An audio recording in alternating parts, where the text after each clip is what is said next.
पुराण में कहानियों के माध्यम से वो वेद का ज्ञान दे रहे हैं कि कहानी शब्द, जब ऋषियों को कवि कहा जाता था, कवि, क शब्द जहां से ये शब्द आता है, किम, क्यों, कैसे, क्यों, जिसको इंटरोगेशन कहते हैं, जो इंटरोगेट करता है उसी को हम कवि कहते हैं।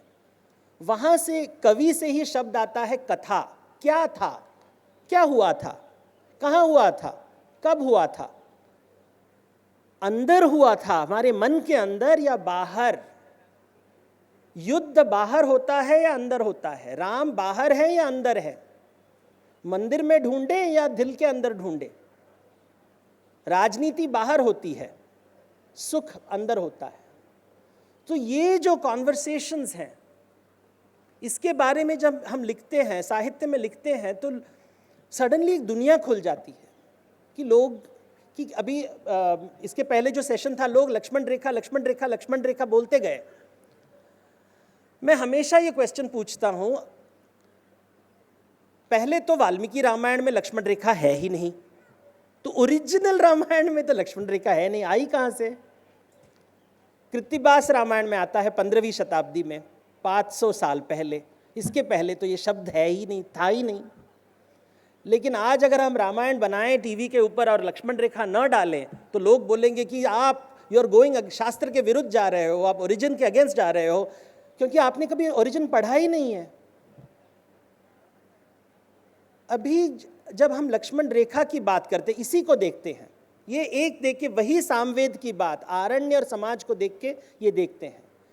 लक्ष्मण जी लक्ष्मण रेखा डाल रहे हैं। क्यों डाल रहे हैं? किसी को टॉर्चर करने के लिए या किसी को बचाने के लिए? जब लक्ष्मण वो लाइन ड्रॉ कर रहा है, वो क्यों ड्रॉ कर रहा है?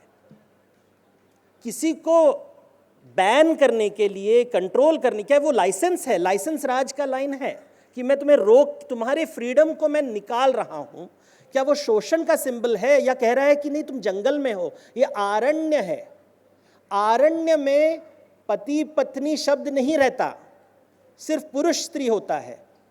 नगर व्यवस्था में पति पत्नी शब्द आते हैं।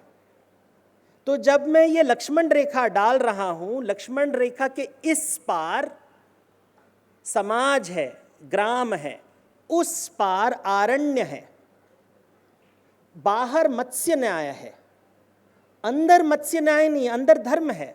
तो अंदर आप धर्मपत्नी हो, बाहर नहीं हो।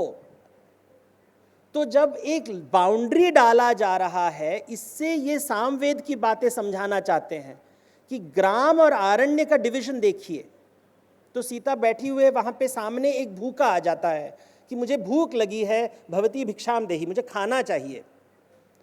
तो क्रॉस करे या ना करे?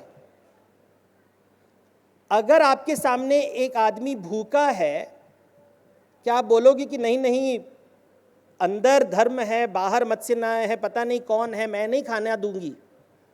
या आप बोलोगे कि बेचारा है, बेबस है, यज्ञ को याद कीजिए कि भूखा है, उसको खाना तो देना वो मेरा धर्म है। लेकिन खाना देते समय वो कहता है कि खाना वो फेंकती है बाहर, तो कहता है कि ऐसे खाना नहीं देते, ठीक तरह से परोसो, जैसे परोसना चाहिए, आर्य पत्नी को जैसे सब परोसना चाहिए। तो अभी आप क्या एडवाइस देंगी सीता को कि नहीं नहीं नहीं, भूल जाओ, पता नहीं कौन है, क्योंकि आपको सामने की कथा पता है। लेकिन ये धर्म संकट है। मैं अंदर रही तो मैं सिक्योर हूं, कोई प्रॉब्लम नहीं है, मैं सेफ हूं, there is nothing, no problem. बाहर जाऊं डेंजर है, लेकिन किसी को भूखे को मैं खाना दे सकती हूं। तो मनुष्यता कहां पे है? अपने आप को बचाने में या किसी दूसरे को खाना खिलाने में? लेकिन उसके बाद लक्ष्मण रेखा पार करने के बाद पता चलता है कि वो तो नहीं निकला, वो तो बगुला भगत निकला, वो तो निकला कोई रावण। लेकिन उसके पहले तो ये डेटा नहीं था ना, ये इन्फॉर्मेशन नहीं था। जैसे शादी के पहले जब आप शादी कर रहे हो तो किससे शादी करें पता है? नहीं ना, सब लगते हैं बेचारे। शादी के बाद ही पता चलता है कि आपने लक्ष्मण रेखा पार कर ली।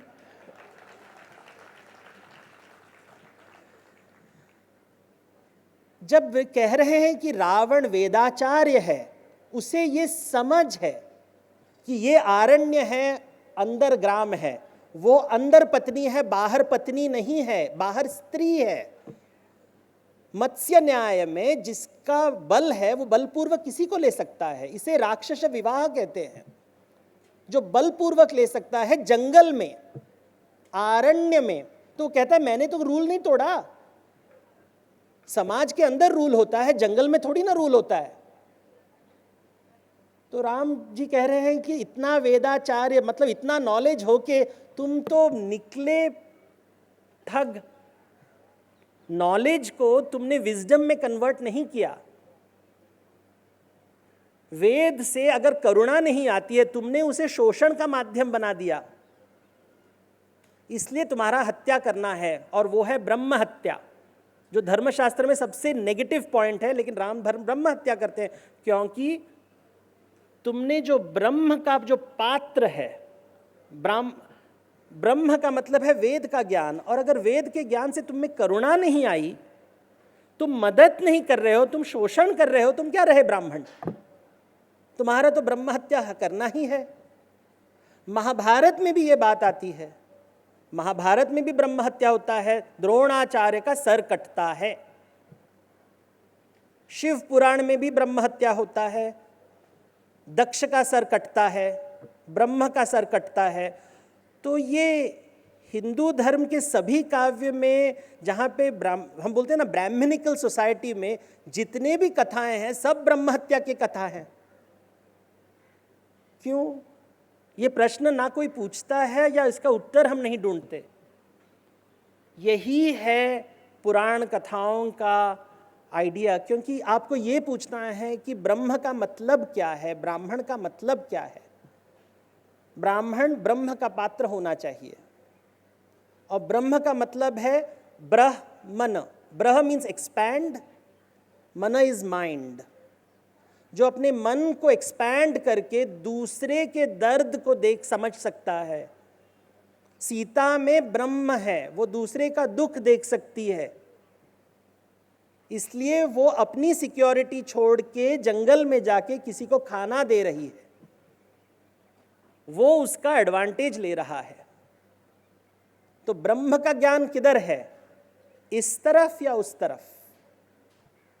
और ब्रह्म ज्ञानी है, उसे पता है कि कर्म करते रहो, फल की चिंता मत करो। तो उन्होंने कर्म किया, किसी को दान दिया, फल क्या मिला? तो हम क्या एडवाइस देंगे अपने बच्चों को? अगले दिन से किसी को खाना मत दो। यूरोप में इसीलिए लोग रेफ्यूजीज को अंदर नहीं लाने देते कि रावण आ गया, रावण।